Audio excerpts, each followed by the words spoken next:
Welcome, Angry Faithful. Yes, we have an intro now. That's so weird, isn't it? Well, you're with me and Bill today.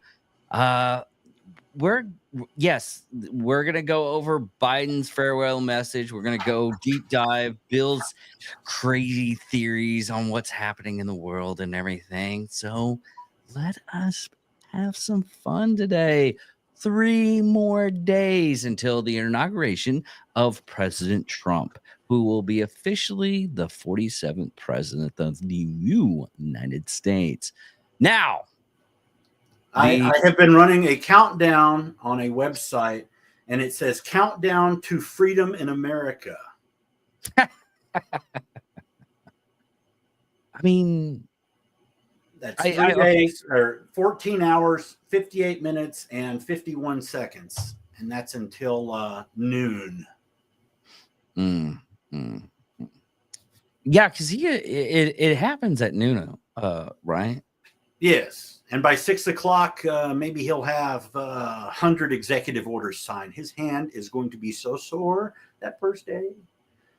Dude, I don't think he's going to. I bet he's not going to be doing it like some presidents do it.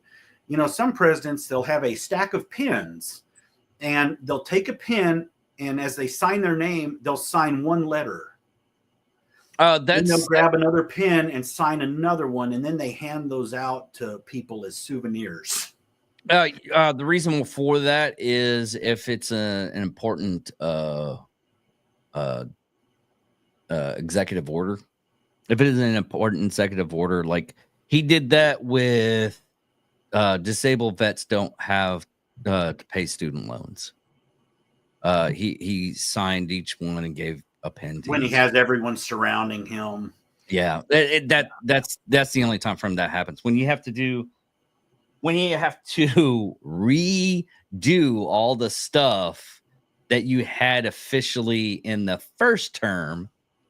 I think what was it? They got rid of like 46 executive orders from Trump. Oh God, no. Everything. Just about everything.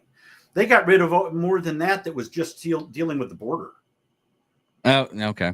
If you go, but they get rid of executive orders not just one at a time. If you look at an executive order, you'll see this executive order revokes, executive order this, executive order this, executive order this. So they revoke multiple executive orders within one. Oh, okay. That makes sense, and it's a little bit less time. I was wondering why it was only like 43. Yeah, there was more. I'm drawing a blank on the number.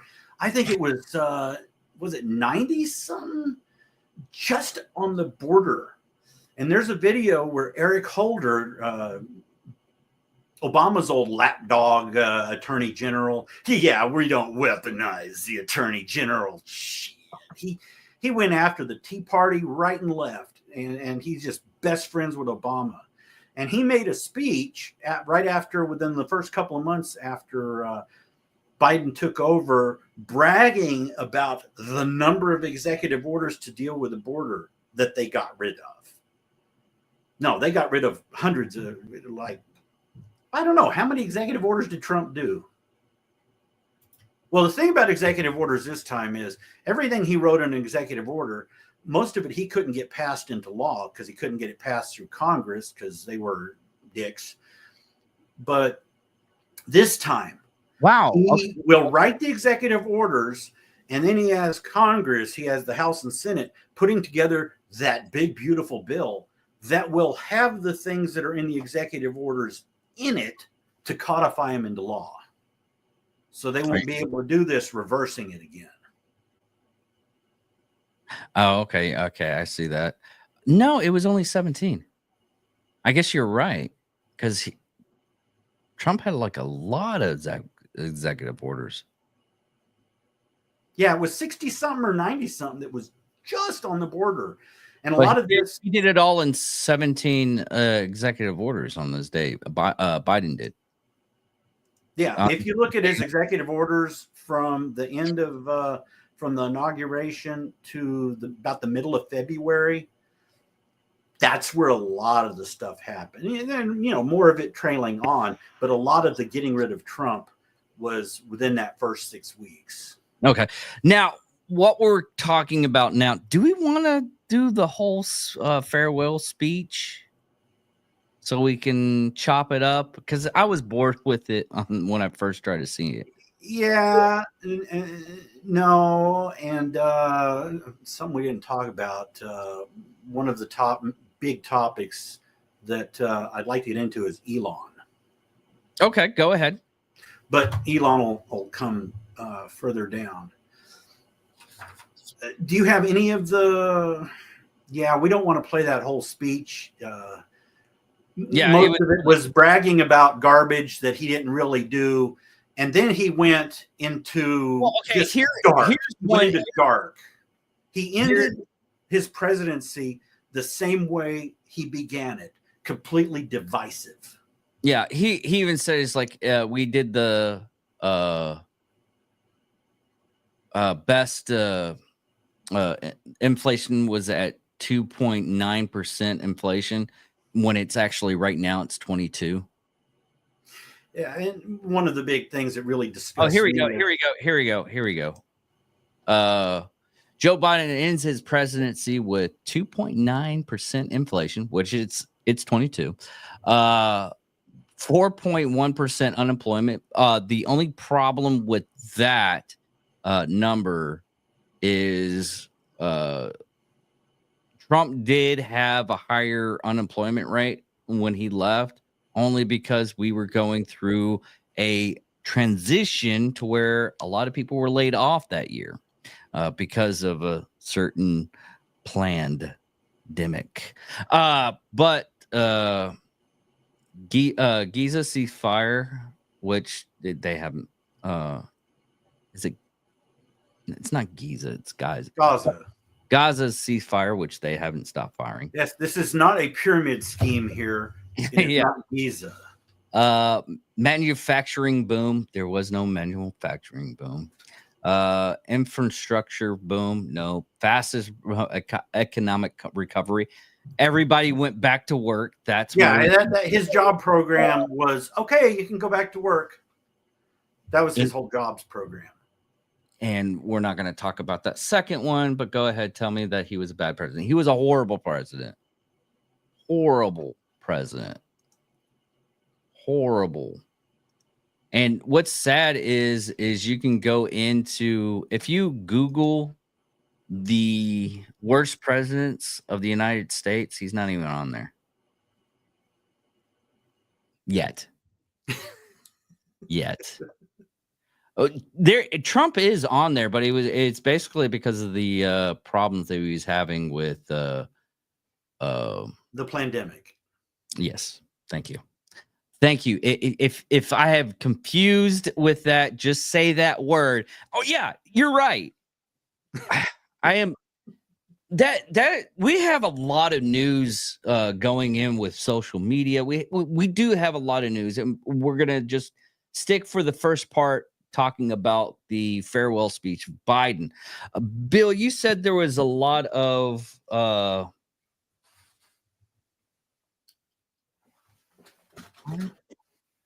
okay, Johnny's going to come in with us here in a second. Let me get him squared away with the link. I don't know why he needs the link. He has the password and everything, but I think he's doing it from his car.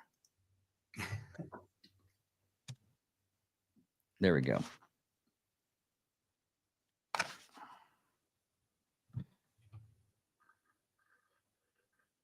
I don't know why he's doing it from his car, but as soon as he comes in, we'll get him squared away. Now, Bill, that speech was more or less what was that speech? It was more or less him trying to get everybody to come together to where to go against Trump. In my opinion. I can't read my first Facebook post that I put out the second after his speech finished, because my post says Biden's farewell address F you, except I didn't use F on Facebook. I read it. Yeah. Yeah, I read it. You were like, "Hey, you got to check out my first 3 posts before I do this." It's like, here, I love you for the fact that when you're on the show, you're like, "Hey, I know I have to tone it down and everything." I'm happy for that. But once we get back to the 30-minute mark, you can full on. I tell you, that was the closest I've ever come. I'm usually, well, I'm not usually calm necessarily. I'm not Mark What Levin. politics? I'm not Mark Levin, Yeah. where he always looks like he's having a really bad day and he's going to kill someone. But I came the closest to throwing my phone through the television than I've ever done listening to that speech. I really felt like going the full Keith Olbermann on Facebook, and may have kind of come close a little bit on that. But yeah, that's something that I definitely couldn't go word for word on your broadcast because I guess YouTube wouldn't like it. What's up, guys? What's up? Yes, it's dark because I'm in the car. I'm driving Southland 45 right now. Ladies and gentlemen, boys and girls, angry faithful of all ages, do not attempt to try this at home. I am what you call a rank amateur. It's Dark Johnny. Hey. There's so much we could use on that one. Yeah. We're gonna No. I am not appropriating anybody's skin tone or culture here, so. Oh, if you could just overlay the red laser eyes in the middle of that, where that's all you would see. Just temporarily shed some light on the subject, but no. Okay, so what are we talking about here tonight, guys? I'm sorry. What we're talking about here right now is Biden's farewell speech and how much ridiculous it was. He was still trying to gaslight us. The bitter end. The bitter end, he was trying to gaslight everybody.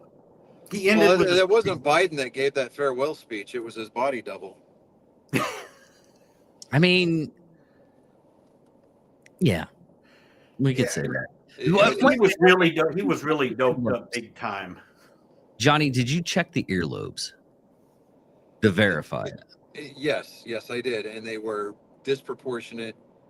And even the other day when he was doing the whole podium speech thing, and then that reporter was like, who are you? Who's going to get credit for this, you or Mr. Trump? And he turns around and goes, "Is that a joke?" And it's like, he turned around too quick. The Joe Biden that we've all come to know and love would have lost his equilibrium and fell down or whatever. And you also got to check what time frame that the thing actually happened. Because if you look at the guy and if you look at his eyes, his like literally the retinas and the pupils are way too big. It was also almost that same evil look that he gave. Remember, there was a question about Trump and getting him or something, and he's leaving, and then he turns around and does that evil-looking grin. Oh, yeah, it was after the election. It was right after the election where Trump got elected, and he did that evil laugh. No, it was before that. It was one of the things before that when it was the "We've got him now" thing. It was one of those moments that he was just walking away from the press, and they shouted a question out at him about, is Trump going down? I don't know what it was, and that's when he turned around and did that. Yeah, I mean, it's fair. I guess we could give Biden credit for Gaza and Israel. I mean, let's not, but I guess that we don't need to have that discussion about how Trump said that if they don't have it figured out by the 20th, that, all hell will break loose. I mean, I like to affectionately refer to it as the The Reagan effect. Oh, okay. Trying to remember his name. The Ayatollah Khomeini. Now, Trump's ambassador, it begins with a W.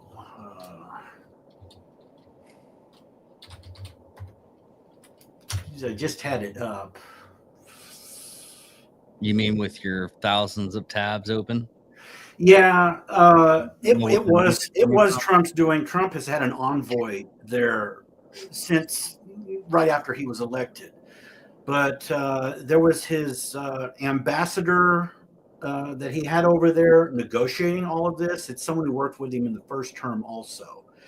And he was working between Qatar and Israel. Qatar had Hamas leaders in it when he first started in November sending his envoy over there. And they tramped down on the Hamas leadership. But in the last week, he's been hopping between Qatar and Israel. And Qatar put pressure on Israel to sign this. This was Trump's doing. Yeah. And that's what went on behind the scenes since, I don't know if it was January 5th or 7th that he met with him. Can't believe I can't remember his name. Yeah. Who are we looking for? Well, all I know is that in, basically 2 days now, we get to hit the big old red reset button. The inauguration ceremony has been moved inside because of inclement weather that they're forecasting. Oh, no, it hasn't. Harry Sisson said it's been moved inside because his crowd is going to be so small and he doesn't want to be embarrassed. You know, the first 3 letters of that dude's last name should tell you all that you need to know. I despise him. I despised him the last election when he was too young to even vote. But lost it. I'm just waiting for David Hogue to say something about him being there or something. I don't know. No. Being Biden taking credit for the deal. One of Biden's own spokesmen came out right before that. Did you see the video? Thanking Trump for his part, his envoy's part in working with them, because he said Trump was a big part of this. And then Biden comes out and says his deal of it was all mine. It's like, yeah, right. If you ever see that, that's an excellent little video. What deal are you talking about? The one that was just signed between Israel or kind of signed and then kind of not, and then they're working with between Israel and Hamas to free the hostages. I have, it's probably a couple of hundred bookmarks back on my Twitter, on my X feeds. Pulling that up real quick wouldn't be, but it was Biden's spokesman.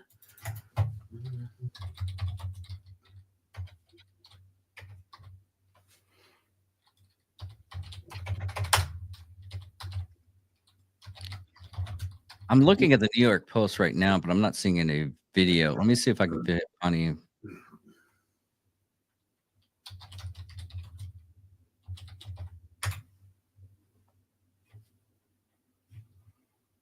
Okay, I think that whole thing was is that a joke? That was that speech today with Biden. Remarks of the ceasefire in Israel and Hamas. That's what I'm looking at right now. Now, what I was talking about, it happened right when Biden first announced that the deal was made. It was, I think, less than an hour before that, right when the news broke. And that's when his spokesperson came out and said, we have to give credit to Trump's envoy who worked with us and did this and this. And I was laughing. There's a lot of people were posting that out on X, and there should be a YouTube video on it somewhere. I'm not finding it. It's one of those ones where you have to like deep dive. You should have freaking had your stuff ahead of time, Bill.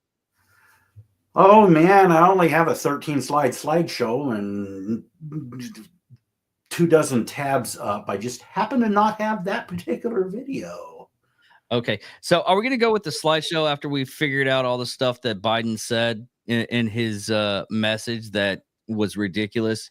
Because we went off of the fact that all the stuff that he says was not true. I mean, all the stuff that he did this. Please tell me at least one thing Biden did in his presidential term that was actually good. I'm trying to be like a halfway decent human being. He had to do something good in his presidency. I don't know. He was controlled by people who weren't halfway decent human beings. That's understandable. That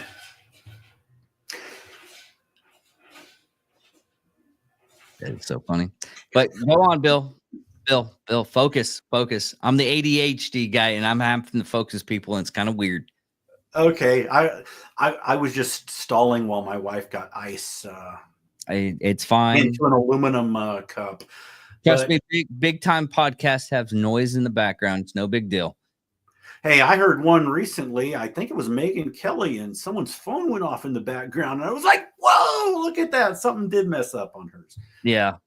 Anyways, I can read. A good start would be to me just read partially censored what I wrote on a Facebook post. That'll give you a feel of go ahead how I felt right afterwards. Can I say the 3-letter word that begins with an A? Yeah, rear end. Yeah, you can say ass. Okay. Peaceful transfer of power, my ass. If you're not deep into politics, you probably didn't catch how dangerous Biden's speech was. What do you expect? We started this plunge away from our country in 2008. Fundamental transformation that has no other meaning than I hate America and I want to change it into something else. Pair that with people who hate the phrase "Make America Great Again." That gives you a group of people who hate America and want to completely change it. Biden's speech was disgusting. It was an FU to the American voters and a dangerous call to arms to fight against all of us who voted to restore our nation. This fight isn't just about America, it's about freedom around the world. Other countries are going through the same thing we are. What we're fighting is Agenda 2030, the blueprint for transforming all countries from their foundations. They want us to melt into their one world utopian fantasy. They can all go to, peaceful transition of power. This is what the speech did. It was a dog whistle. It was a signal to fight. This administration has been about nothing but division. They have absolutely no desire to unite. And I can put up one of the... this is what one of the first influencers. There's about a dozen major influencers. David didn't. He didn't see. Oops. He didn't see this or know most of these people, and we're not. There we go. These are some of the major influencers. You might know some of them, Johnny. This is the Krasteen brothers. This is that Harry Sisson, Brooklyn Dad, JoJo. I don't remember this name, but I've been going back and forth with this little on X recently. But right after the speech, this is what JoJo said. Now, this is one of the dozen or so main influencers that are paid by the Democrats on X.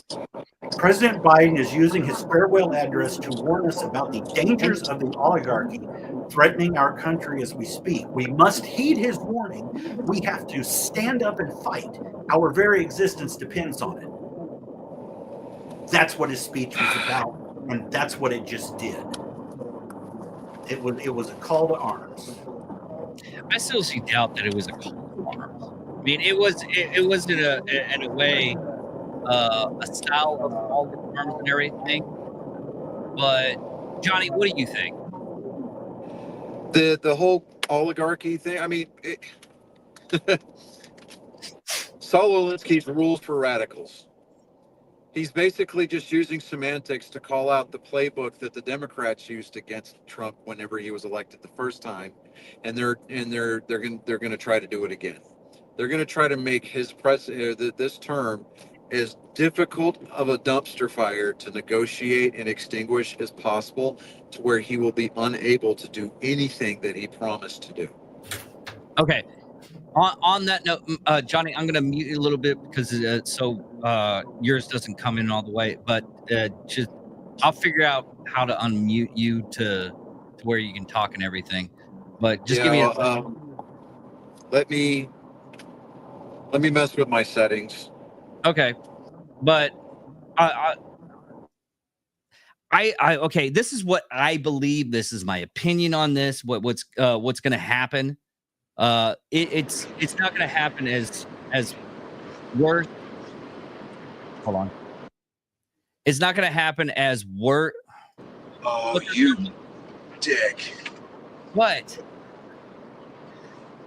I was trying to say, can you hear me now? And you're like, oh, mute. I'm like, Yeah, you. I can hear you. I can hear you perfectly fine, but the Yeah. background noise is causing your mic. Yes, because I was using my phone's microphone. Now I'm on the car's microphone. Okay, it's a little bit better. Okay, here's the thing. All right. A lot of people are going up as like, oh, it's just going to be like the same 4 years of Trump. What's happening now is no one in their right mind is believing mainstream media. They're getting most of their information from podcasts. It's how it is. I mean, I'm surprised someone came up to me at work, because most of the people that listen to me are up at work. They go, it's like, hey, what you and Bill were talking about was actually right. And a lot of people were, where'd you get your information? I'm like, dude, you just got to look. The only reason why I do a podcast is because I don't want to have to tell everybody where I got my stuff and everything. And it's a lot easier to do it on a podcast. Now, saying that, another two things that happen, and one thing that I know happened, and everybody knows what happened, is X became free speech. They stopped working for the government. Facebook now, and we were going to go with this at the end, but this is kind of going in between the thing. Yes, hate for letting truth be told. Hated for letting truth be told. But what is happening right now, Facebook is following the same community guidelines. I don't know how far they're going to go with Facebook. Facebook is still... Zuckerberg fired all of his fact checkers. Yeah, he did fire all of his fact checkers. He has some left that are supposedly they're strictly going to be looking for porn and stuff like that. And he moved the organization to Texas that's going to look for the porn, because he came out and admitted California is too biased. So all the employees in California are too biased. So he moved it to Texas and is going to employ Texans. But if he employs Texans in Austin, it's the same thing. You know what I think the turning point for Zuckerberg was the assassination attempt in Pennsylvania, because I saw a video. He gave an interview. He said that, you know, after being shot in the ear, he still had the mental wherewithal to stand up, pump his fist in the air, and yell, "Fight, fight, fight!" Like, he said that was the most American thing he's ever seen. He said that was badass. Everybody's shining that as the point to where he's like, oh, he's seen shades of red now. No, it's him going to jujitsu and him actually being a man now. Because think about it, all those people that he's practicing with in jujitsu right now, and going when he's going to those tournaments and everything, and his wife is like, because he hurt himself, and he's like, I don't think you're going to tell me not to go to these tournaments or anything anymore. I get it. And she's like, no, you've been better because of it. because of that, That and the What? quality of the dicking that she's been getting has probably increased since he started going. and this is probably true. This is one of those things you got to look towards too. That also caused Elon to come out and support him. Elon Elon said, I wasn't going to support either candidate. I'm not going to proclaim support for either one until that happened. And Elon said, I'm backing you. Yeah, and that, and I'm saying this for like in the visual of Facebook and Mark Zuckerberg. I can't pronounce his name fully correctly. I apologize. But- Zuckerberg. Okay. Can you Now- pronounce Bezos? Bezos. Bezos. Bezos. Okay, never mind. Well, I think somebody's going to have to hold the filming model for the Enterprise A hostage in order for Bezos to do anything for anybody other than himself. I mean, yeah, okay, I can see that. Now, with that, I think that's what, certain things coordinated just to the right extent to where everybody's starting to look, and this is not just people that are ahead of the social media groups and everything. People are looking at a lot of the stuff now where we're getting our information. Well, and Bezos is going to have the influence of the Washington Post. Yeah, he did buy the Washington Post. Or as the great one, the great Mark Levin calls it, the Washington Compost. Yeah. I don't. Okay, that's another media that is pretty much dead. I mean, you can go to the website. You can also go to what he'll probably do is he'll make his own media, call it the Washington Post, and now he does news on Amazon Prime. Well, he already took. Oh, he entered the pharmaceutical market, so why not? Yeah. I'm still surprised of that movie still being on Amazon, Utopia. Yeah. And it came right out. It came out in 2020.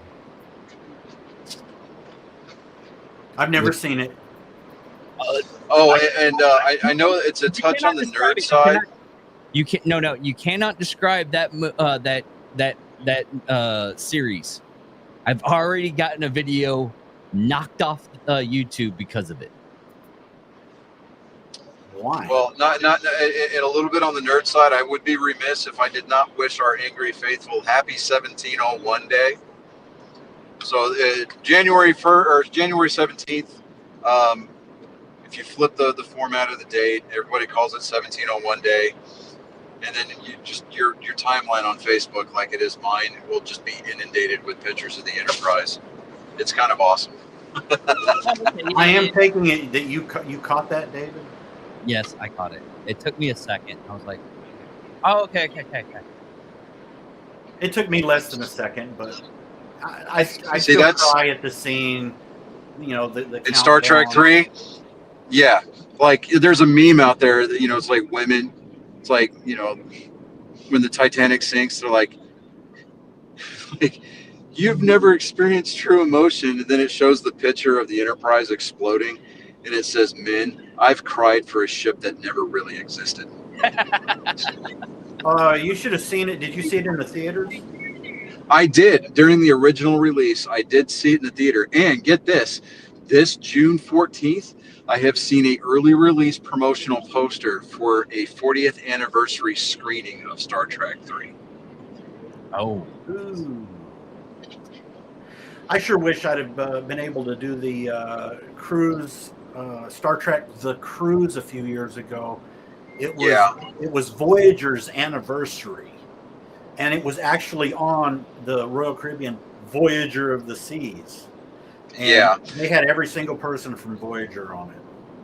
William Shatner, for as long as he is still with us, he's if you go to his webpage, he's got a schedule out where he goes around to different theaters around the country, and he does meet and greet Q&A screenings of Star Trek 2. Oh, really? Oh, that yeah. was another one. You left the theater at Star Trek 2, and everyone was dead silent in shock. Yeah. Walking out of that theater, it was just the true believers, you know, that scene at the very end, like just before the credits rolled, you looked at the Mark IV torpedo tube, it was cracked open. You know, he was really, Leonard Nimoy was really going to get away from the Star Trek franchise because he thought it was going to go nowhere. And then him and I don't know if his director or something said, okay, we got to come up with something just in case you decide to come back. And that's where they came up with the Remember.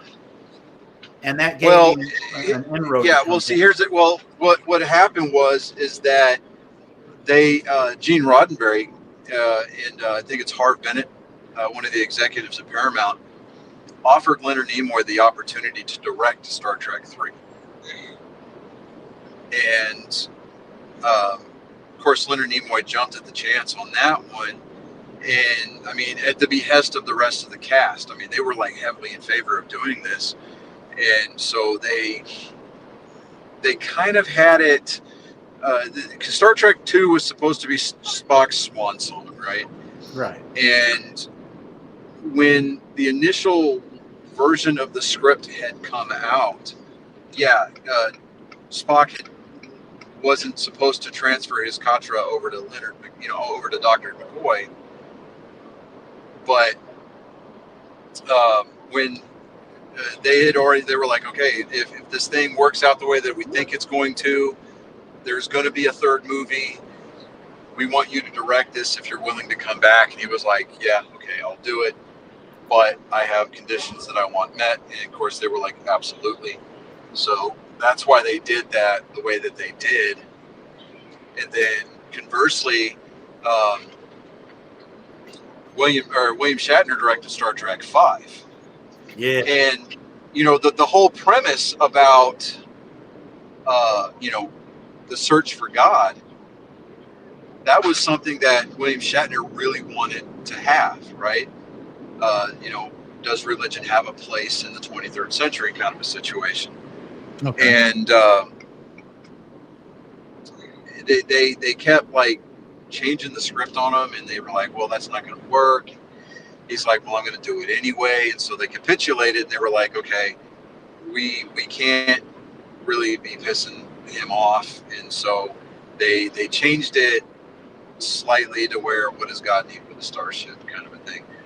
And so you could detect that there was like some of those religious undertones during Star Trek 5. But instead of them finding God at the center of the galaxy, it was more of an energy being that had been sent there as a prison. It was like a prison planet, basically. So, and that's, and William Shatner thought he was for sure that he had ruined the entire franchise. He was like, that's it. I've killed Star Trek. And, and he was upset about it. And it actually got way better reviews in the theater. It was received better by the fans than even Paramount Studios at the time was predicting. And so then that's when they were finally like, okay, look, everybody's getting too old for this. We're going to do one final movie. And then on Star Trek 6, when they had Kim Cattrall come in as Lieutenant Solaris, Kim Cattrall had her personal photographer sneak onto the set with her after hours.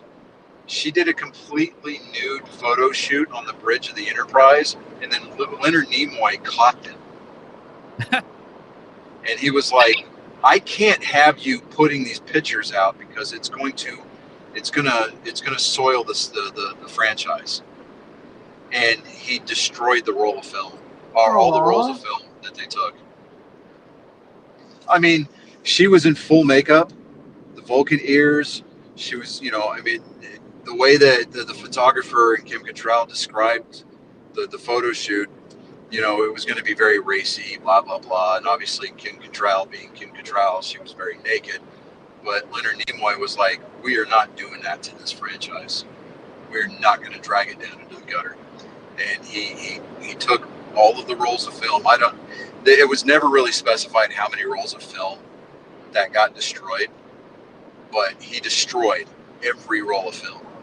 Like, he exposed them to natural light to where they couldn't be saved. Because that was back before they had digital cards. Yeah. He got lucky on that. Yeah, well, still, so I'm just sitting there going, wow, I mean, at the time, yeah, those would have been cool to see, but I understand Leonard Nimoy's point of view from it. I mean, this is something that people have put their heart and souls into for, which was at the time, 40 years. And well, no, it was 30 years, 30 years at the time of Star Trek VI's release. So, and you look at historically a lot of the more successful franchises that have experienced that longevity, or even that resurrection, as it were, in Hollywood. And when you try to make it to where sex is what gets associated with it, it's really, yeah. I mean, because they even tried that with T'Pol's, or the character T'Pol in Enterprise. Jolene Blalock. Mm-hmm. And they really tried to sexualize that character, and didn't they? There was a lot of. I mean, didn't they fire? They didn't fire her. No. Didn't they fire somebody that was on Star Trek: The Next Generation because they had racy photos? No.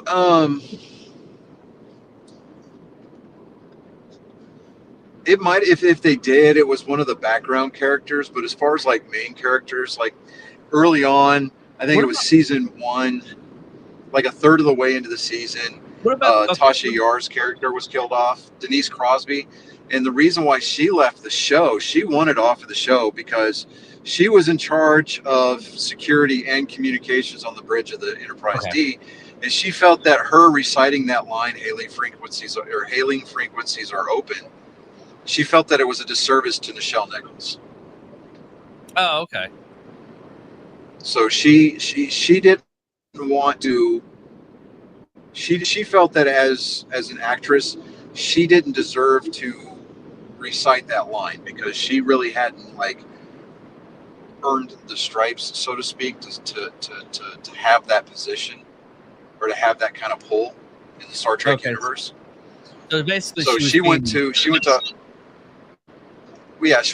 Harve Bennett. She went to Gene Roddenberry at the time, and they were like, she goes, look, Nichelle Nichols, I can't say that line without feeling like I'm doing her a disservice. And so Gene Roddenberry and Harve Bennett tried to talk her out of it. Dave Acuna tried to talk her out of it at the time. And, she was pretty set on it. And, I mean, she still associates very heavily with the Trek universe. She's done a couple of documentaries about Trekkies. She attends all the conventions and things of that nature. And then she did come back as Tasha Yar's daughter. Now, if you remember, Bill, I don't know if you remember it, the episode Yesterday's Enterprise, when we got the only time that we've ever seen the Enterprise scene. Yes. Okay, so when that ambassador, so when Captain Garrett Rachel Garrett came through that wormhole with the Enterprise C, it altered the prime timeline to where we were at war with the Klingon Empire, right? Tasha Yar never died on that planet from the tar monster, blah blah blah, right? And the only way to correct the timeline was by sending the C back through the time, or through the wormhole back to the Battle of Khitomer. According to the official canon, the C was not destroyed at the Battle of Khitomer. It was captured by the Romulans. and it was taken back to Romulus, the home world of the Romulan Empire. It was redecorated with and it was paraded around as a trophy piece, right? Well, in addition to the ship being captured, Tasha Yar from the alternate timeline was forced to marry a Romulan captain that was part of that battle group, and they had a child. Yeah. And that child ended up commanding her own Romulan ship, or a Romulan warbird, and it became part of the Prime timeline. And she, that Tasha Yar's daughter actually appeared in front of. It actually appeared in a couple of extra episodes, I think in like season 5 and 6, if I'm not mistaken. So that episode was done really, really well, and it's set up for a lot of it's set up for a couple more episodes further down the line. And conversely, that episode where the USS Bozeman came through and put the Enterprise D on that time loop where they kept, getting blown up because of the collision, right? Yeah. There's an entire storyline set up for the Bozeman. And if you look, like the episode where Locutus comes to, they have the Battle of Wolf 359. Yeah. The Bozeman's actually in that battle. Oh, nice. So, they used to give a crap about about the writing with Star Trek. Now that Paramount Plus and CBS own it, outright, we keep getting these bastardized versions of Trek, which is, Discovery, and now we're getting this Section 31 movie, and then we're getting this Starfleet Academy series that nobody wanted. Because, Starfleet Academy is supposed to take place in the 32nd century in the Discovery timeline. And I'm just like, we just want Star Trek Legacy. I want to see what happens with the Enterprise G. I do like Strange New Worlds. Strange New Worlds is a good show. It is. It's part of the Discovery timeline, which is, well, I mean, I think they're trying to make it. I think they're trying to make it the Prime timeline, and there's rumors that they've officially retconned Discovery. And I'm like, okay, well, the thing about Star Wars, everything that's written and everything that's drawn is considered canon. Why can't we do the same thing with Star Trek, but we just make things all, alternate timelines? I mean, because Discovery, for as annoying as it was sometimes, and as annoying and liberal as the writing got there towards the end, it had its merits. It had some really good plot points. I mean, we could have done without the Red Angel thing, but whatever. But I mean, it was pretty interesting. I almost backed away from Strange New Worlds on the first episode, and I'm glad I stuck with it. But the first episode ticked me because when he was talking about the evils of America, they used J6 footage in it. When he was showing the aliens how evil we were almost overthrown and everything. Did you catch that? Yeah, I did. Now here's one thing you'll see. You'll see it on Star Trek fan groups on Facebook. You'll see them on X. You'll see, kind of like the worst thing about Star Wars is Star Wars fans. Okay. Same thing with Star Trek. Yeah, same thing with Star Trek. And it's like, if it's not part of the Prime timeline and it's not Kirk and the Enterprise, it's not Trek. And it's like, well, that's not necessarily true. I enjoyed Voyager. I enjoyed Deep Space Nine. I enjoyed Star Trek, The Next Generation. To me, I mean, that's all.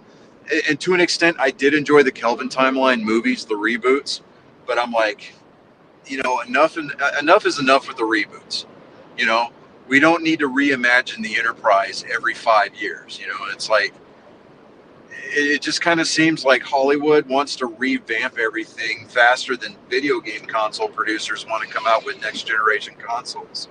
It's like, we just barely got the PS5 Pro, and now PlayStation's talking about the PS6. Give me a fucking break. You know, let us live, let us enjoy our science fiction the way that we want to consume it. You know, and it's like the writers' rooms and the executives at these production studios are so disconnected. You'd swear that they were running Congress and convincing people, like, I don't know, the Supreme Court, that banning TikTok is a good thing. You know, come on.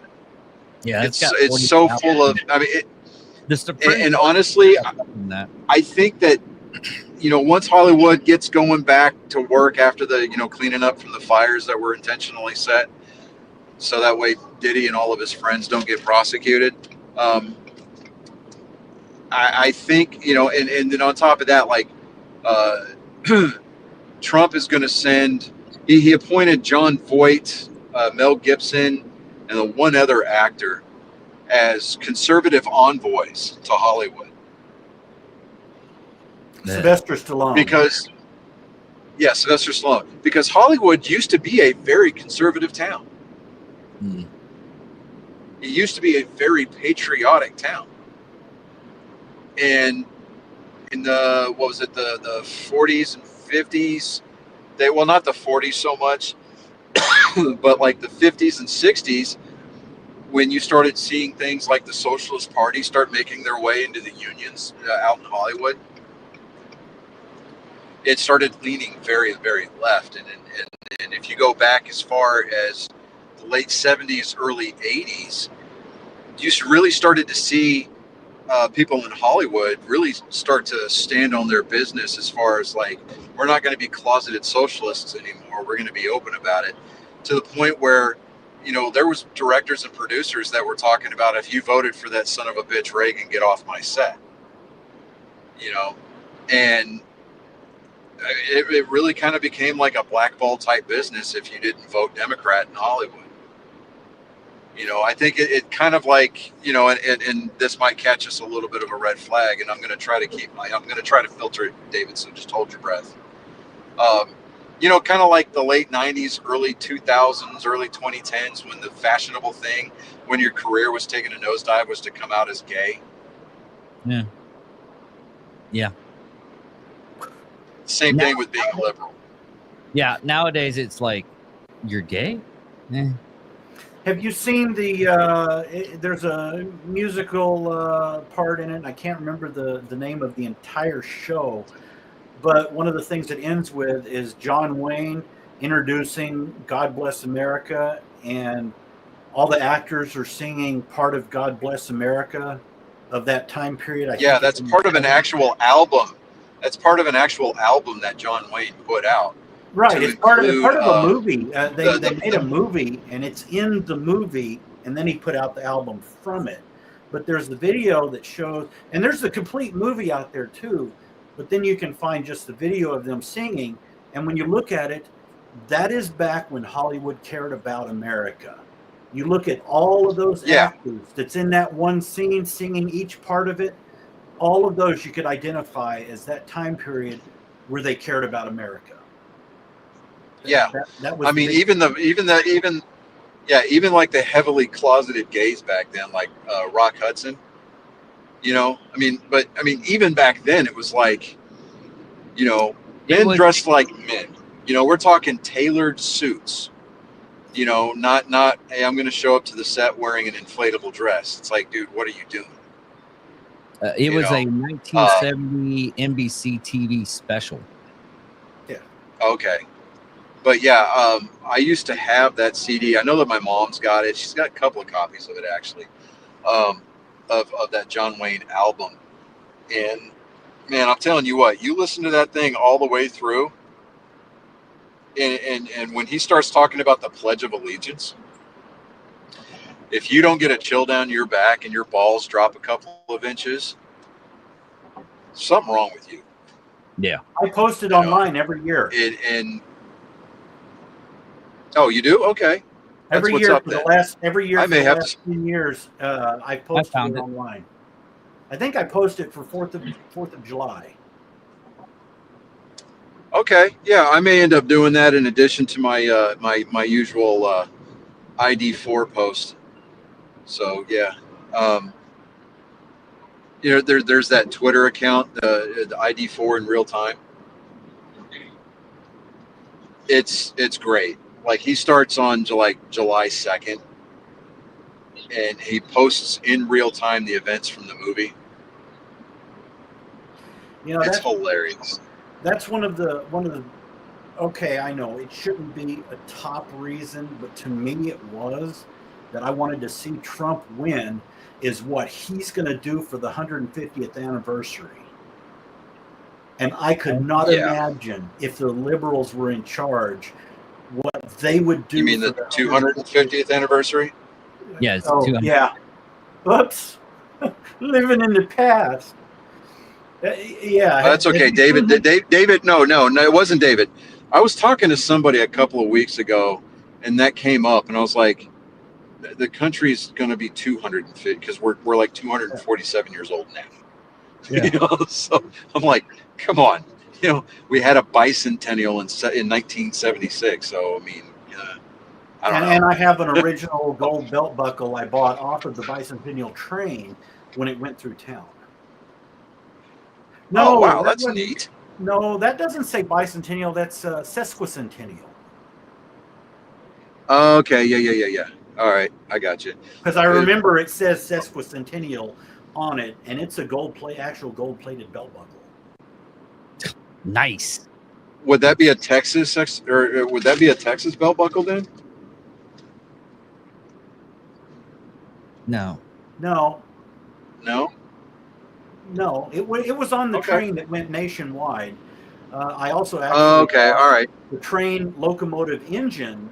That's the actual train engine from it, with the train engine and the coal car. Okay, That's the commemorative. I got you. All right, I'm picking up what you're putting down there, guy. But if you've seen it, who did he just What? put? Who Yeah, did he put in charge of his celebrations? I don't know. It was an awesome. I don't know, choice. but Carrie Underwood. I've got no love lost with for Carrie Underwood. I don't enjoy her music. I just don't. Right. Monica so Crowley. be that as it may. He put Monica Crowley. But go ahead. He put her in charge of the 250th, the Olympics, and the World Soccer. I think all the three World of Cup? them are going to be Yeah, done during his term, and definitely going to go visit that entire 1 year anniversary celebrating America that he's going to put on. Yeah. But yeah, I personally I don't enjoy Carrie Underwood's music. I just don't. I just whatever it is, it just doesn't do anything for me. But when she got asked to sing at the inauguration, the amount of hate that she is getting because of it, there are several people and they're all, of course, they're all liberals. They're boycotting her now. They're trying to get her canceled because she accepted an invitation to sing at the inauguration. Yeah, okay. The country crowd will really go for that. Contra Costa. GOP members. Oh, never mind. But Rascal Flatts also got asked to sing at the inauguration. I think they are going to be there. And yeah, then, they are, because the lead singer he tweeted out about it. You know, Rich came out with a post challenging the actors and actresses. Have some balls, he said, and then Travis Tritt just reposted that on X. That hey, you'll see coming out. You'll see a few select Hollywood quote unquote elite. Try to fire back at John Rich. They've done it over the last month or so. talking about how he was really just kind of a one-hit wonder and he needs to stay in his lane. And it's like, look, don't be pissy because you lost. You know, it's stupid. It really is. Just the level of petty that we're going to see coming out of the left over the next few days is going to be off the charts. Yeah.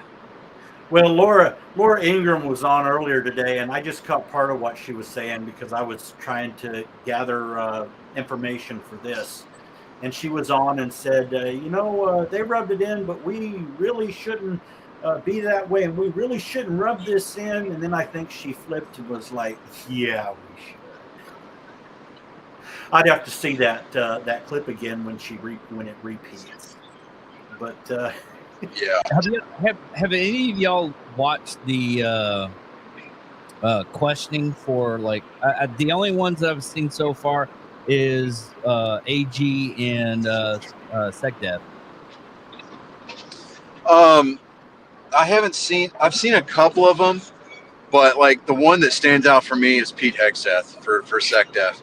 That dude, I mean, he hails from my alma mater. He was a 101st Airborne Division Screaming Eagle vet. He was an infantryman. I mean, give me some of that guy right there. And then when Warren Elizabeth tried to embarrass him, tried to get him on a gotcha about being general, he's like, well, ma'am, I'm not a general. I wasn't a general. Yeah. See, and she just looked at him, her jaws hanging on the floor. She's like, damn it. The fact that they keep trying to talk over them and paint these people into a corner with these gotcha questions, it's just so, with Hawaii's representative talking about invading Greenland. I'm like, are you fucking serious? Come on. Well, that's some grade A Bush League bullshit right there. Who are two of the rewatched last week? Who are the two of the pardons that are one of the senators is two of the senators are getting a pardon? And he was asking the AG, hey, are you going to look into such and such person? I can't Bill, who's the person that the AG is supposed to be going after, or supposedly? The Liz Cheney? I think it was Liz Cheney and someone else. But that was one of Jack Smith? Jack Smith, yes. Piece up. Well, one of the senators kept on out, are you going after Jack Smith? Are you going after Jack Smith? And she was literally, she's like, I don't have any of the paperwork. I don't know if we should or shouldn't. She was being honest. And this guy was like, are you going after him? Come to find out, he was part of it too. Yeah, see, they're scared for their political and their civilian lives right now because, did you pick up on that little part in Biden's little farewell speech where he's going to push to try to get a bill passed that will extend immunity for all sitting presidents to where they cannot be prosecuted for crimes that occurred while they were in office? Yeah, I caught that. And then today he's trying to he's trying to institutionalize his bad behavior. They think they have more power because he knows. Well, the thing of it is that he tried to hide it a little bit whenever he was talking about trying to get a ban instituted that forbids sitting Congress members and representatives from stock trading. Yeah. Right? That bites the hands of a lot of Democrats. Well, that's what killed Matt Gaetz. I mean, a lot of Democrats. Well, that's what killed Matt Gaetz.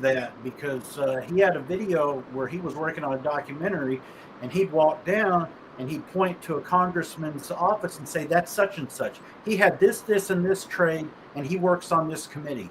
And he walked along, and that's such and such. They were all Republicans. He was going to be going after everyone who dealt with stocks. Yeah, he had after that he had no Especially Ben Crenshaw. chance. Especially Crenshaw from Texas. Guess That who he's dude, suing? that guy, I'm telling, he's a fucking rhino. Dude, guess who he's suing? Cat turd. Dan Crenshaw is suing Dan Holloway of Drinking Bros. Oh, okay. He Drinking Bros had it on the podcast. I mean, you can look it up. It's on YouTube right now for fake news. Dan Crenshaw is suing Drinking Bros. And it's actually just a cease and Well, desist. it's nice to get a little, national notoriety, didn't it? Right? A little free press. Yeah. But yeah, And it's like, here he is. He's got the eye patch. Yeah, I was a former NEM. I was a Navy SEAL. And it's like, okay, we put you into office for a reason, and then you're going to turn around. I mean, I used to like him, and he blew up way He's too just fast, and he became famous. He's And a good example. he's a punk ass, is what it is. He's a good example of Glenn Beck's refounders that he was trying to do, where he would get someone and they'd be all gung-ho, Constitution, America, and okay, yeah, great, and then he'd help them get in, and then they get in with the crowd and get corrupt as anyone else. So he's a great example of that. That's what happened when he would try to get people in. Because Crenshaw, when I first saw him at the beginning, and I was like, oh yeah, great dude. And then somewhere along the way, he really lost. What got me was his parties they was having on 4th of July. Did you meet him? I was trying to get him on the podcast, but didn't happen. It was this is how strange it was. And this is what they told me the reason why he couldn't come on the podcast. Because I was like, hey, you have a new book out. Would you like to promote your book? I only have like this many followers, but I would still like to promote your book. I'll go read it real quick and we can promote the book. And the secretary said, it's like, oh, we don't know if we can have that have him on because it would be what was it? Something to do with funding. If it would be funding for campaign finance. Campaign finance. I was like, but the whole thing's free, so it wouldn't cost him anything, and it's so low on the radar. If anything, it's offering him equal airtime. So I mean, he's not paying for it, and we're not paying him for it. So, to me, that was just a nice way of you don't have enough followers. That's all that was. All that was is just their double speak for you don't have enough followers for us to be messing with you. Yeah. Yeah, that could be, but I can see the campaign finance angle too, because that is one of the biggest details. I mean, you have to really stretch to make that fall under campaign finance. I mean, you mean really like taking a clerical? stretch. You mean like taking a clerical? I mean, especially I'm like, okay, document and piggybacking it onto campaign finance. Oh no. I mean, especially if we don't talk about the campaign. You know, David was trying to get them to come on to promote a book, not talk about their campaign. Yeah, it would have just been a book, just a plug for the book. That's all it would have been. That's where it fucking confused me. I was like, huh? That's where I was like, I'm not dealing. I even tried to get Ron Jackson to come on the podcast. I met him up where he was doing his town hall stuff here in Wichita Falls. He's like, yeah. After that, if you ask me at any point in time to have somebody political come on the show, I will not be on the show for that episode. I was so pissed. It wasn't pissed off. It was, I know I'm being conned right now, but okay. Oh, you talking about the guy that we tried to get on for, because he was running for governor? No, that guy? That guy. I Our knew. representative here in this district. Yeah. In the 13th. Oh, okay. Yeah, okay. Congress. And Awesome guy. He's a nice guy, But the thing I don't like was his political speaking. Yeah, do you know what a political speaking is? It's basically he's blowing smoke up your ass no matter what, so he can get that vote. Double talk. Not even double talk. Yeah, double talk. He's talking out of both sides. Talking out of both sides of his mouth. Yeah, he's campaigning. That's all he's doing.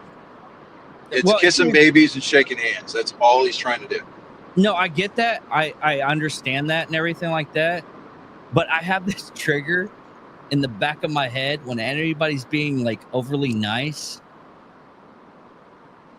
The only thing I can think of is they're getting something over on us. I'll explain it after we get on the podcast, reason why.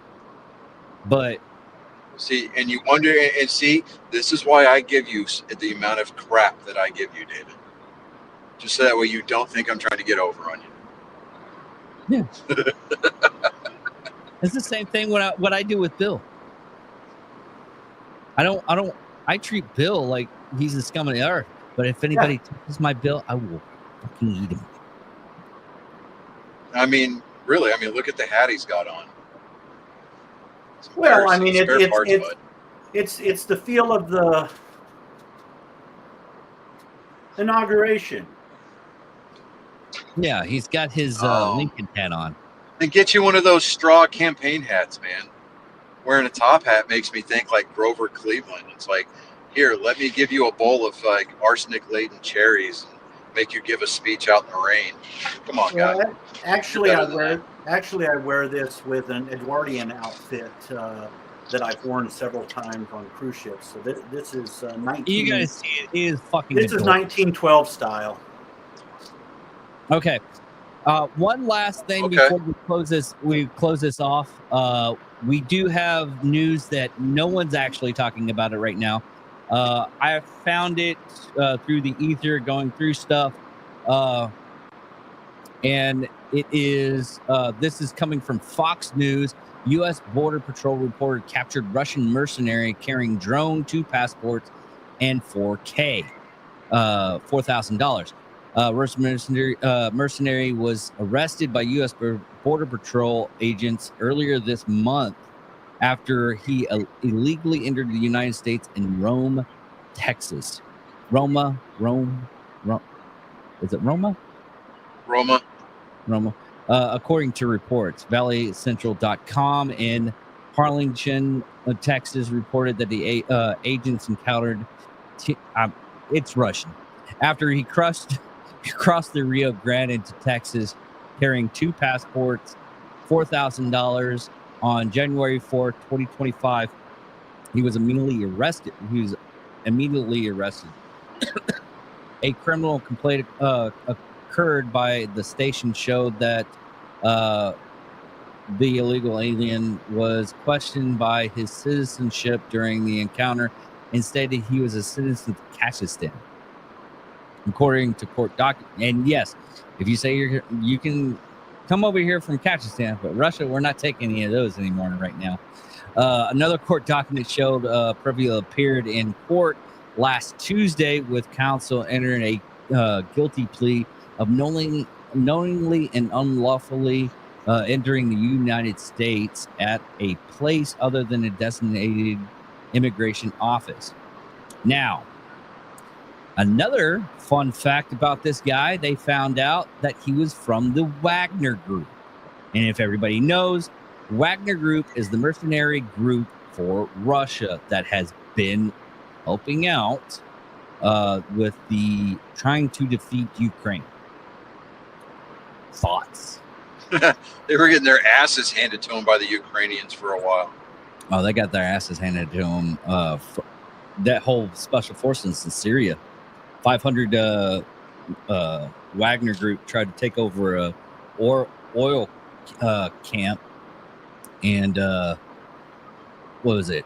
4 Apache helicopters and AC-130 Yeah. Flying Death.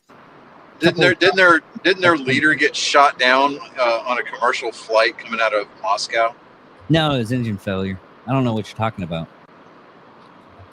But- Never mind trail of smoke coming from ground. Yeah. It's figment of imagination. He stabbed himself 17 times. It happens. But saying This that, strange thing. Engine blew up, sent bolt through back of head.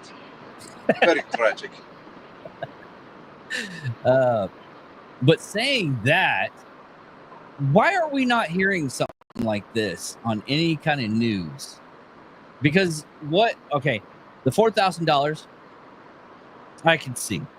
The drone, on the other hand, You want to know what the diversion is? The diversion that everybody's paying attention to is the TikTok ban. yeah, which is ridiculous. Who cares? I think that the infiltration by the Russian mercenaries, if the Wagner Group is trying to operate with sleeper cells within the United States, Which they are.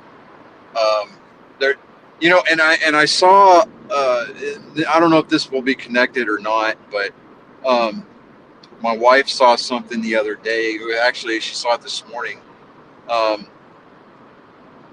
The reason why the U.S. government pushed for the 19th as the shutdown date for TikTok servers. TikTok has become the big place where everybody goes to get their news, right? Mm-hmm.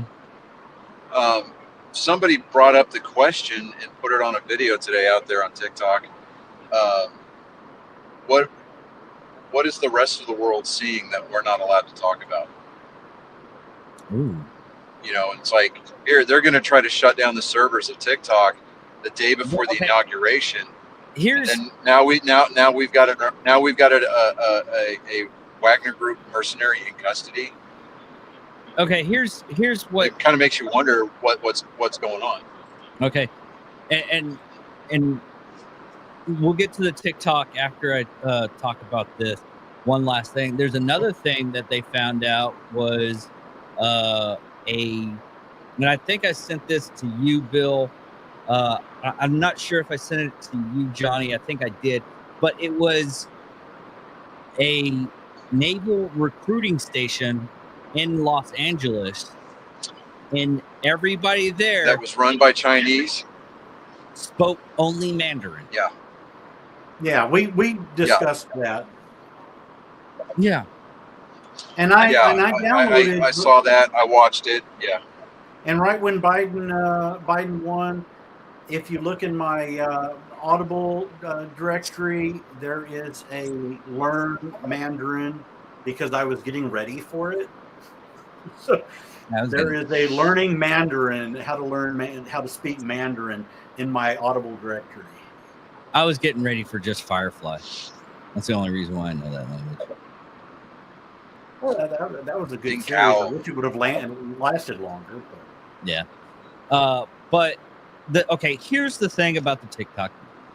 Okay. Yes, they can redo it, but this is what's gonna happen. You're still gonna be able to watch TikTok. Everybody has this idea that you're still gonna be able to post on TikTok. The thing is, you're not allowed Yeah. to No. get Exactly. from TikTok anymore. Yeah. And you're not Yeah. Well. grandfathered in, and you're not going to be able to do anything. Like if you have a new phone, you're not going to be able to download. Well. Yeah. Okay. So at least for 24 hours. So what they're expecting, you can still watch TikTok. You can still order things from TikTok, but you can't update your app. You can't download it from the app stores. Yeah. Somebody tried to make a big deal about it today. Like Apple said that they're reserving the right to remove it from their from their app store if they want. And I'm like, quit trying to, you start, and it started to make me mad today because, like you see all these people fear mongering, like, oh, they're taking TikTok away, and oh, what am I gonna? It's like, look, and I told my wife this today. I said, you know, it might do some of these people that walk around with their heads in their phones 24 hours a day, doing nothing but relentlessly scrolling through videos. It might do them good to spend a couple of days in the real world. Yeah. You know, it's like reconnect with your family a little bit. But as far as the app going away, it's not going to go away. Yeah. Look for Trump to sign an executive order to put a stay on the ban for at least 90 days to give some of these different business groups or these different buyer groups the opportunity to go and purchase it. And even in its current state right now, TikTok's not owned by the Chinese government. No, It's not. It's owned by it's owned by a company called DataByte or something like that. I can't remember the name of it, but they're not owned by the Chinese government. What was that, Bill? Yeah, and see, it's ByteDance, which is a Chinese-run organization. It is run by the Chinese government. ByteDance is. It's their propaganda arm. That's why people in China, their kids, they only see nice little educational videos. They don't see anything that we have. They're not allowed to post anything like we do. Well, the Chinese version of TikTok is called Red Note. And what I think is funny about that is that you had all these TikTok creators going over to Red Note, downloading Red Note, and setting up accounts over there. A lot of these liberals, they are they're up in arms about it because, you know, on their profiles, they were putting their pronouns, he, him, ze, her, if, in, what, in, and out, you know, fuzzy butt, belly button, whatever, right? Mm-hmm. Because the Chinese government only recognizes two genders, male or female, if you put pronouns on your profile, it's immediately banned.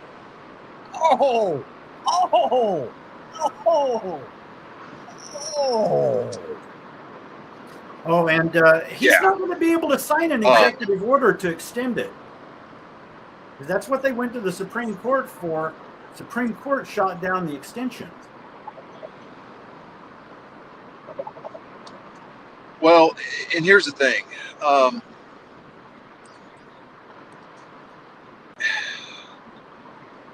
I think that's going to be an appealable type situation, and here's why. They took that case to the Supreme Court. They put that in front of the Senate, a la WMD style. Like, we need to go in to take these things out. It's like,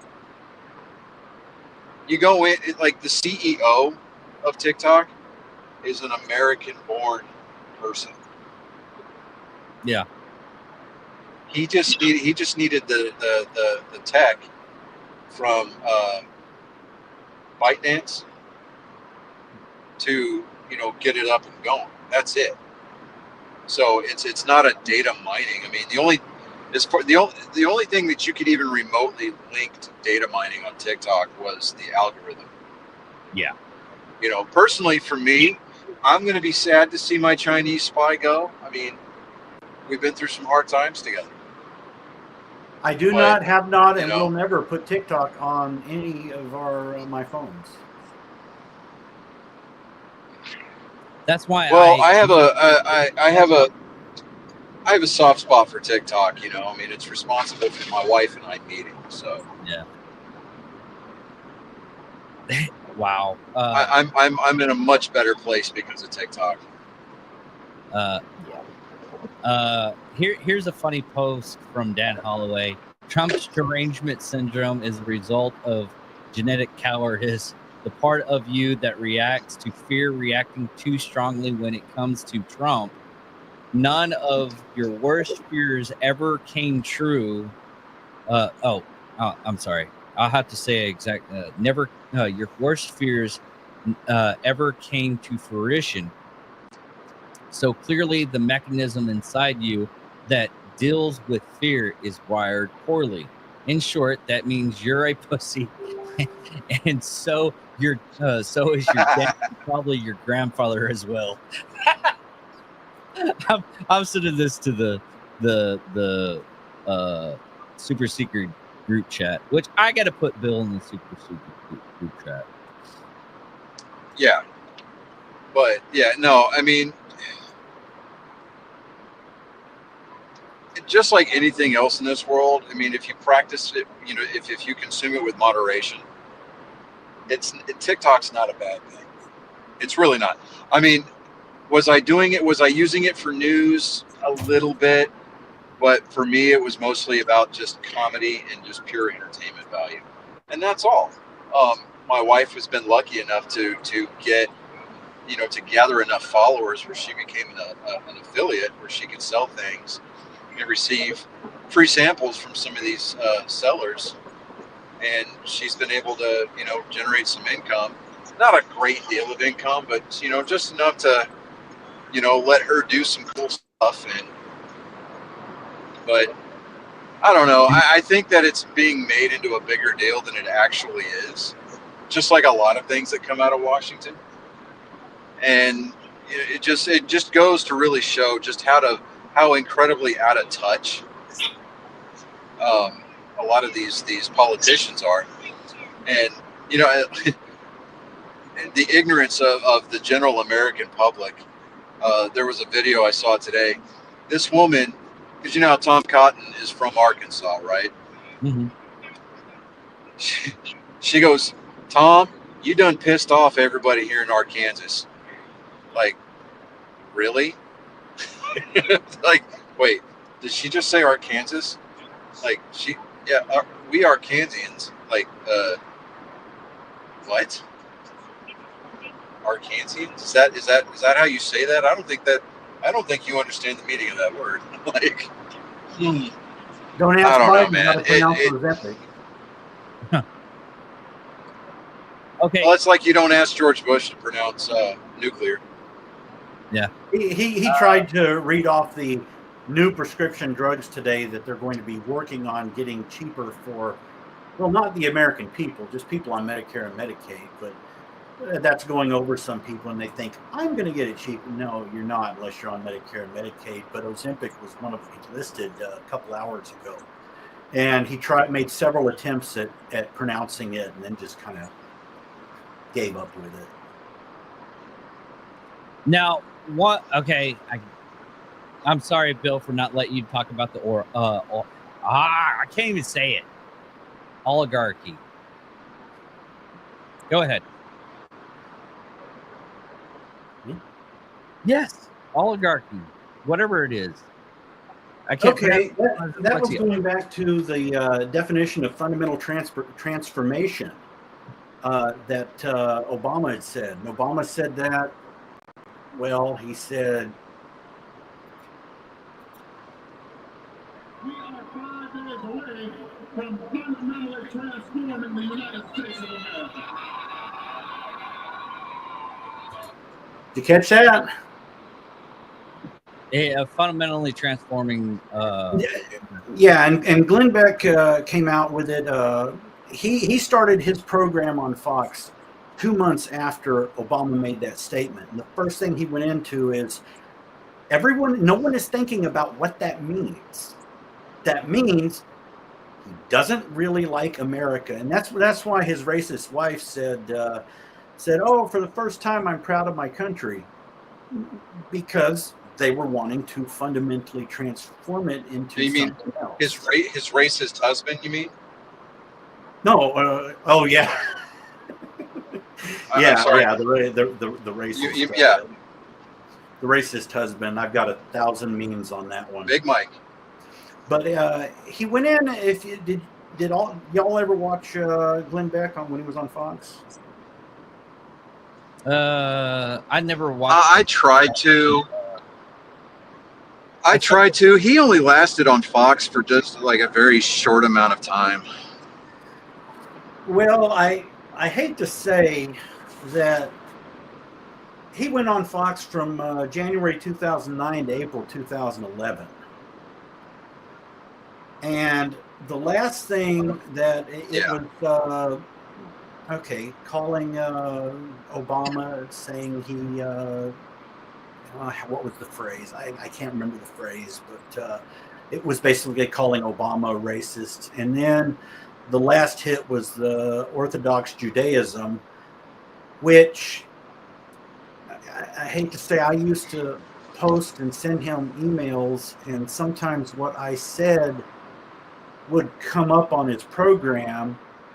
And one of the last emails I sent was on Orthodox Judaism.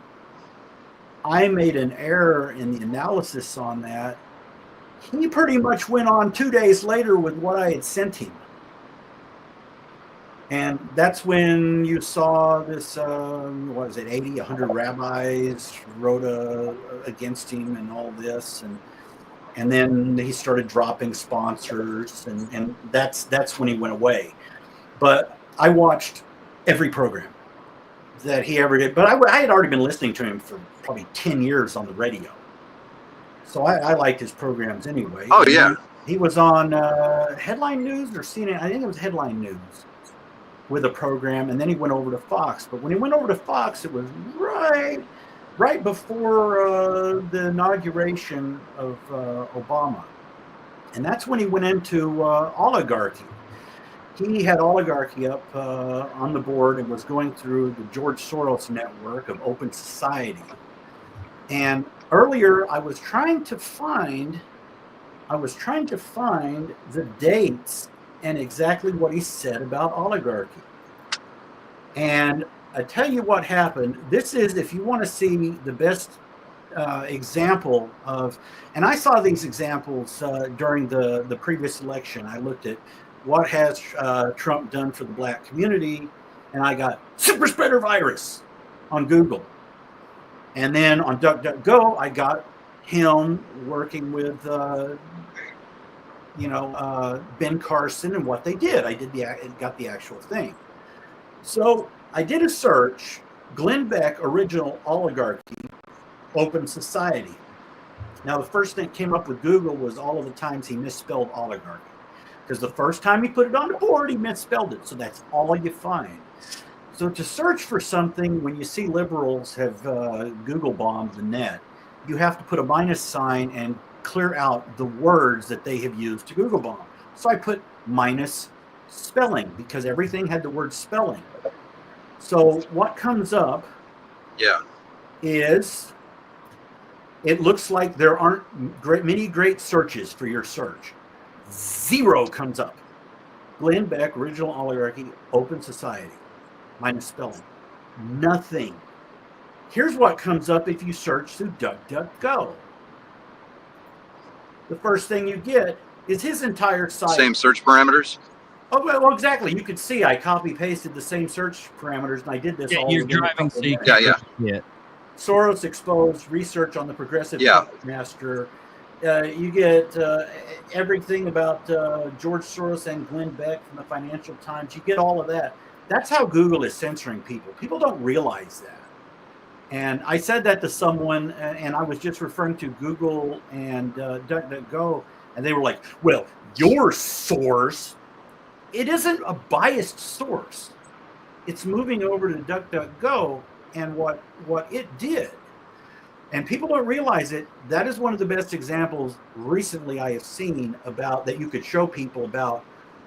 Here's what happens when you search on one versus when you search on another. If it has anything negative about the Open Society, you're probably not going to find it. But he did a deep dive into Soros, and the thing, like David was saying earlier, Soros doesn't have a lot of money, but that doesn't matter. It's what he controls. He controls the Open Society. He controls various organizations. Then he controls where they funnel their money, their funds that they've had donated into different projects. And if you go to Open Society's front page, you'll see, oh, it looks like a good organization.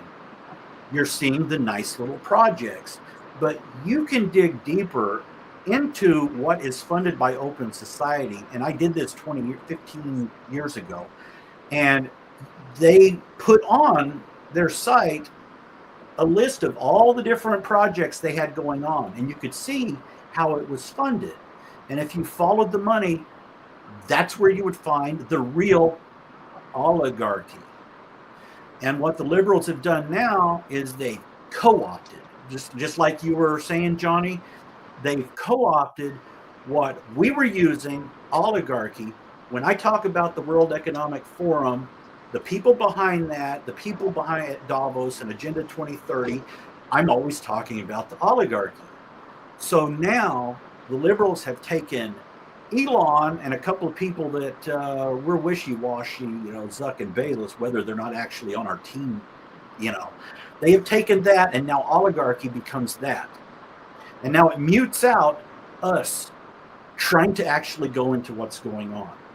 And they know they've done that. When they first put that out, I can guarantee 80% of the liberals didn't know what the hell an oligarchy was. And then they started saying it before they even knew what it was. All right. Well, that is. Oh, you got anything else, Bill, for us, or is that going to be it? Well, I was going to. You probably got like. One of the scariest things. Go ahead. I'm sorry. Bill probably has like. One of the scariest things about George Soros is. What's that? When George Soros officially dies, his son, I'm saying when that evil piece of shit dies, his son is like twice as bad as he is. Yeah. So he's a double Nazi? Well, and he's already. You can see his picture. I mean, I wouldn't be a bit surprised. I wouldn't be a bit surprised if George Soros knew Hugo Boss. He was actually probably a little bit too young. Well, there's pictures out on X that there's ones to collage that shows just about everyone in Biden's administration who's prominent in it with George Soros' son. Yeah. But I guess that's the end of the show, everybody. And yes, Bill needs to get his mustache where it doesn't look like the Führer's. And hopefully he can get that done. What he was. It only takes one person to fuck up a hairstyle. Yeah. Or one little piece of hair. Yeah. But I almost was tempted just as a joke to do the hand signal, but I know someone would freeze frame that, and that would be all over X. Look at the MAGA Hitler. He even looks like it. Yeah, so I'm going to keep my arms down, and I'm not going to. Well, it's fun. But that's what makes living rent free in people's head fun. Yeah. Well, everybody, thank you all for watching. Thank you all for listening. And good. Oh, wait. We got to put two more images up on the stage here. Okay. To me, when you see that looks like something you should do, like a Porky the Pig voiceover, where he eventually just says, "I shit my pants." And then what is coming? I just shit my pants. And what is coming Monday? History, baby. Yeah, History. All right, everybody. Thank you all for watching. Thank you all for listening.